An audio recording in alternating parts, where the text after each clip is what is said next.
তুমি আসমানে থাকো প্রভু, আমি জমিনে।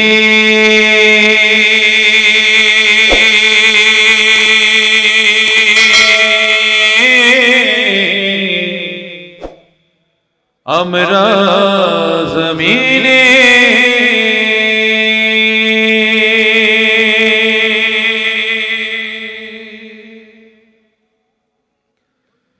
তবু তোমারি প্রেম জামে হৃদয় গহীনে। তুমি আসমানে থাকো প্রভু, আমরা জমিনে। তবু তোমারি প্রেম জামে হৃদয় গহীনে। আমরা তোমারি গোলাম গো, অন্য কারণ।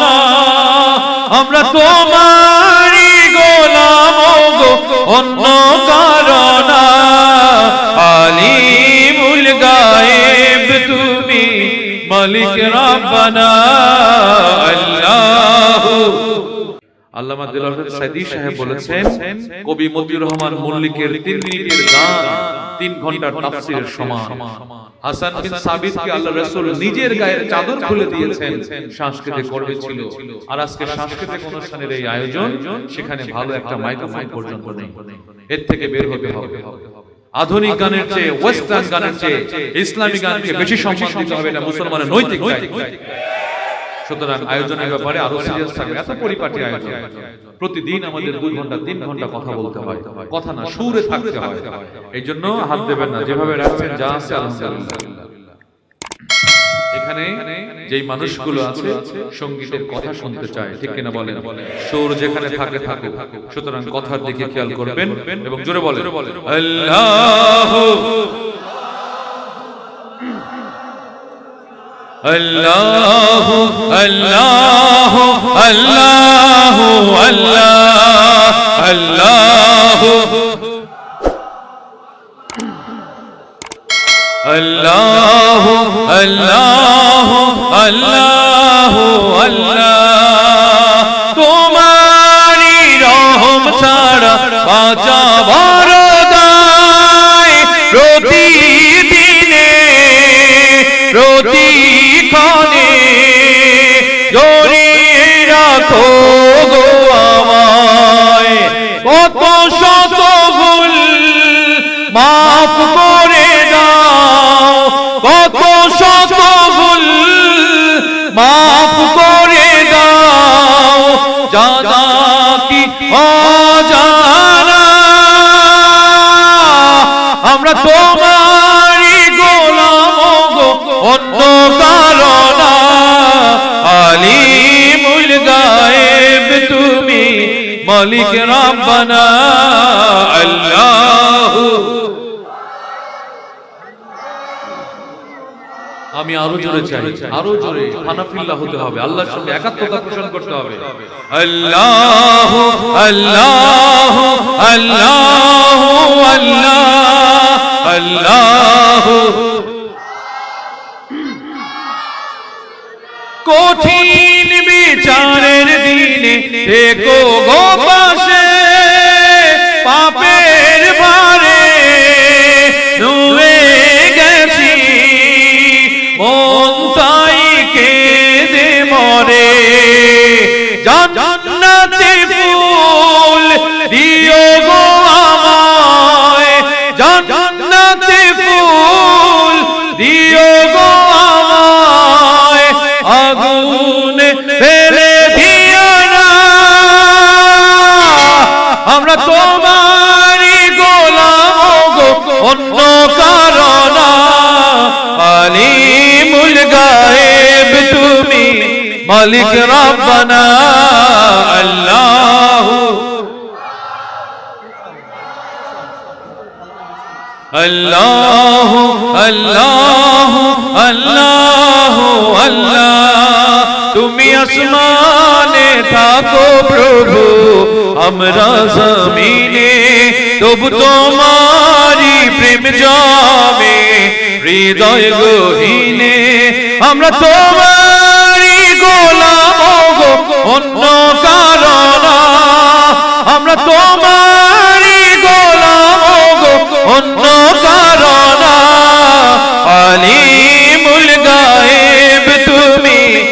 মালিক রব্বানা আল্লাহ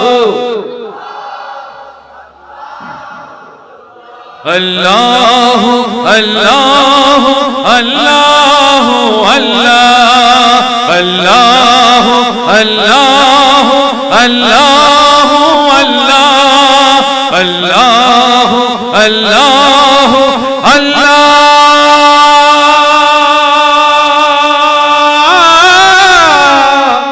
আকবার।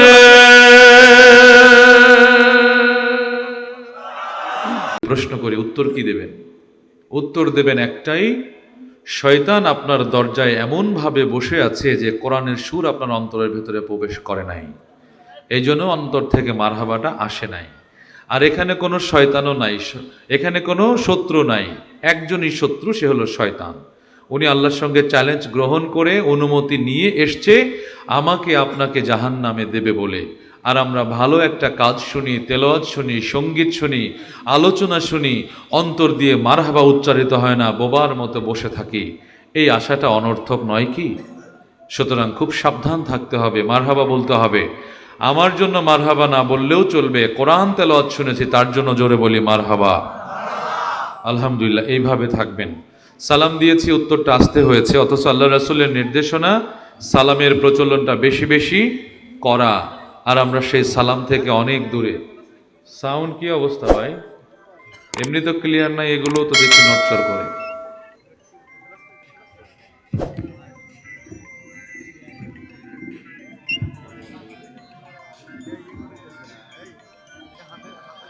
আপনারা কেমন আছেন? মনে রাখবেন, এইখানে যিনি আসবেন তিনি আপনাদের মেহমান। কোন নবীও 3 দিন 7 দিন না খেয়েছিল মেহমানের অপেক্ষায়। আপনারা মেহমান পেয়ে যদি চেহারায় গ্লানি, দুঃখ, দুর্দশা নিয়ে বসে থাকেন, ওই মেহমান তো খুশি হতে পারে না। আল্লাহ রাসূলের সুন্নাহ হচ্ছে চেহারায় সবসময় মৃদু হাসি থাকবে। সুতরাং যত কষ্টই আপনার ভেতরে থাকুক, চেহারার ডিসপ্লেটা যেন হাসি খুশি থাকে, এটিও একটা ইবাদত, রাসূলের সুন্নাহ। মৃদু হাসি কিন্তু সাদাকা, জানেন কিনা? একটা মানুষ যাচ্ছে, তার সঙ্গে হাসি মুখী কথা বলাও সাদাকা। সুতরাং সেই চেহারা নিয়ে এখানে বসে থাকবেন ইনশাল্লাহ। আর হাত দিতে হবে না, আপনি আমাকে রিভাব দেন। দেখুন, আমি 2-1টি প্রশ্ন করি। আমি একটা সময় স্কুলে চাকরি করেছি, কলেজে চাকরি করেছি, এখন ইউনিভার্সিটিতে শিক্ষকতা করি।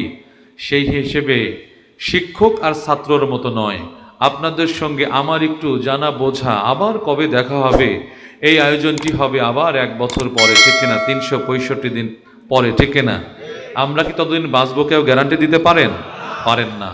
এই জন্য আজকের এই ফরায়েজি জামে মসজিদের সম্মানিত সভাপতি, অন্যান্য অতিথিবৃন্দ, আমার একান্ত প্রিয়, আজকে কিছুক্ষণ আগেই মাহসিবুর রহমান আলোচনা করে গেছেন, বলে গেলেন, ভাই আমি আপনার জন্য অপেক্ষায় ছিলাম। ডাক্তার আবুল কালাম আজাদ বাশার সাহেব এসেছেন, উনি অপেক্ষমান, বুকে জড়িয়ে ধরুন তারেক ভাই আপনিও এসেছেন। তো এই অবস্থায় আমি আপনাদের মাঝে আসলাম। নূর হোসেন ভাই আমার খুব ক্লোজ মানুষ, আমাকে ফোন করেছে, আমি দাওয়াত গ্রহণ করেছি। প্রত্যেকটা দিন প্রোগ্রাম। আপনারা কি খুশি হয়েছেন? কেন আমাকে দাওয়াত করেছেন? কেন আমাকে দাওয়াত দিয়ে অস্ট্রেলিয়ায় নেয়, সিঙ্গাপুর নেয়, মালয়েশিয়া নেয়, সৌদি নেয়, কাতার নেয়, এত দেশ কেন নেয়? সেই বিষয়ে আমি 2-1টি কথা বলতে চাই। আপনারা শুনবেন তো ইনশাল্লাহ? প্রশ্ন করব, উত্তর দেবেন, এরপরে আমি সুরের দিকে যাব। আল্লাহ রাব্বুল আলামিন কোন নবীকে খুব সুন্দর চেহারা দিয়েছেন, কোন নবীকে মেধা দিয়েছেন, কোন নবীকে সম্পদ দিয়েছেন, কোন নবীকে জাদুর লাঠি দিয়েছেন। একজন নবীকে দিয়েছিলেন যার কণ্ঠে ছিল সুর। বলতে হবে সেই নবীর নাম কি? আপনারা কি জানেন না? যে এখানে প্রশ্ন হলো, যারা জানবেন তারা জোরে বলবেন। কেন? আল্লাহ নির্দেশ করেছেন, হাদিসে এসছে, বাল্লিগু আন্নি ওয়ালাউ আয়া। যেই জিনিসটা আপনি জানবেন সেই জিনিসটা অন্যজনকে জানানো আপনার দায়িত্ব। সুতরাং যারা জানেন সেই নবীর নাম দাউদ আলাইহিস সালাম, তাহলে জোরে বলতে হবে, কোন সে নবীর নাম? প্রশ্ন থাকে না, কেন নবীকে কণ্ঠ দিলেন? এটা আপনাদের কাছে আসে না? কণ্ঠ দেওয়ার কি দরকার ছিল? উত্তরটা জেনে নেন। নূর হোসেন ভাই কিছুক্ষণ আগে কোরআন তেলাওয়াত করেছেন। এই সুরের ভেতরে, কোরআনের ভেতরে মধ্যে মুত্তাসিল আছে, মুনফাসিল আছে। আল্লাহ নির্দেশ করেছেন এখানে তোমাকে সুর ধরে রাখতে হবে 4 আলিফ, এখানে তোমাকে সুর ধরে রাখতে 3 আলিফ।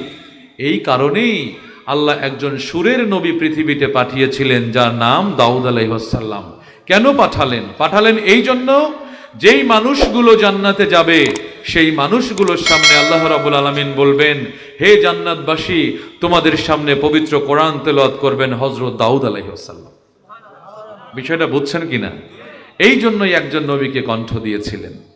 এবং দেখেন, আদম আলাইহিস সালাম যখন জানলেন দাউদ আলাইহিস সালাম নামে একজন নবী আসবে যার কণ্ঠে থাকবে সুর আর সুর, এরপরে আদম আলাইহিস সালাম খুশি হয়ে যে আল্লাহ নবী এত সুর থাকবে মানুষ পাগল হয়ে যাবে, বিমোহিত হয়ে যাবে, সেই নবীর জন্য আমার আয়ু থেকে আমি 40 বছরের আয়ু দান করে দিলাম।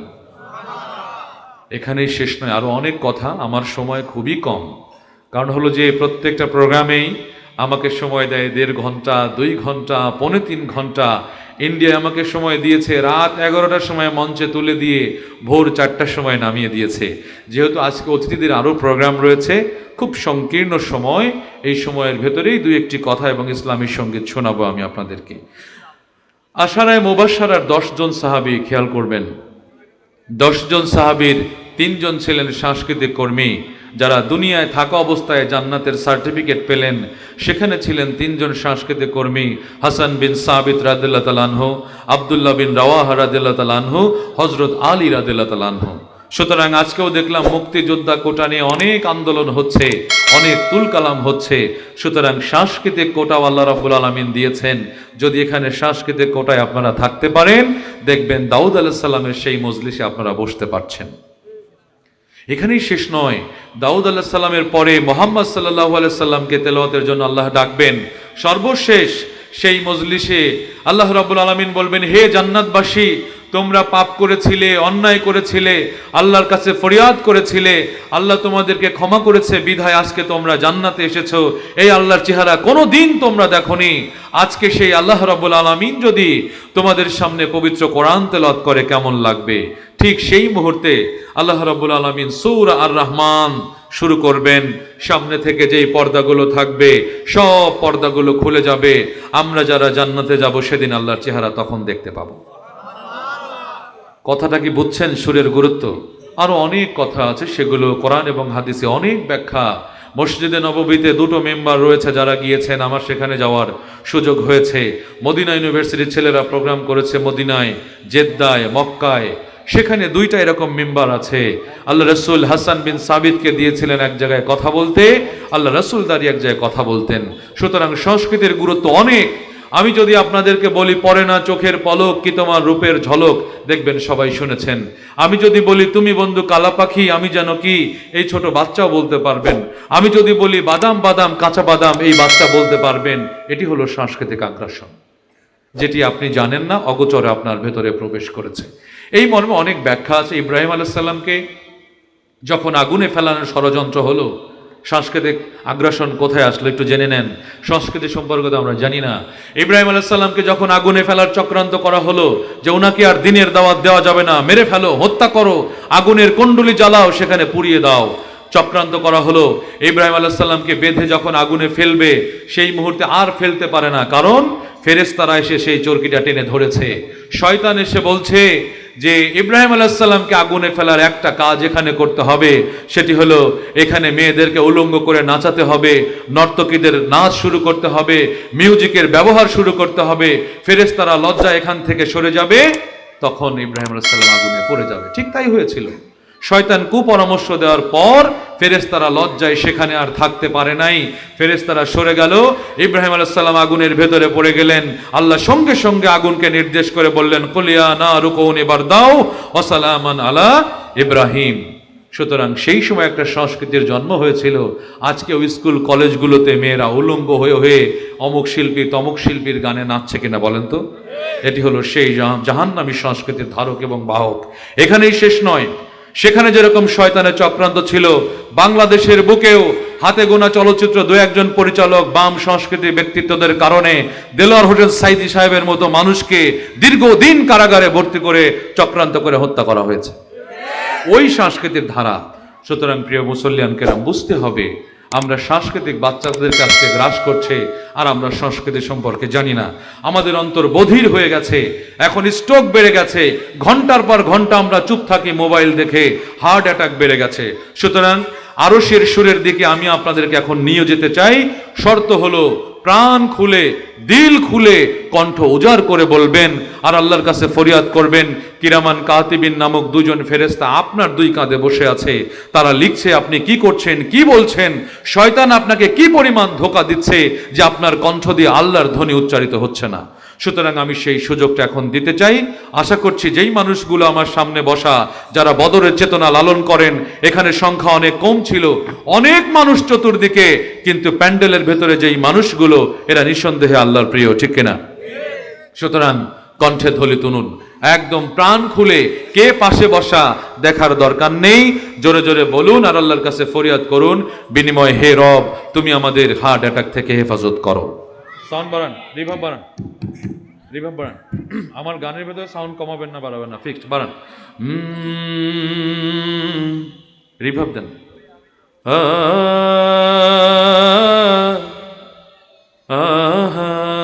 একটু ইকো দেবেন, রিভাব থাকবে, ইকো একটু থাকবে। হ্যালো, সাউন্ড ক্লিয়ার না কেন? রাখেন। শর্ত দিয়েছি, হার্ট অ্যাটাক থেকে নিজেকে বাঁচাতে চাইলে কণ্ঠ খুলে আল্লাহর নামের সঙ্গে একাত্মতা পোষণ করতে হবে।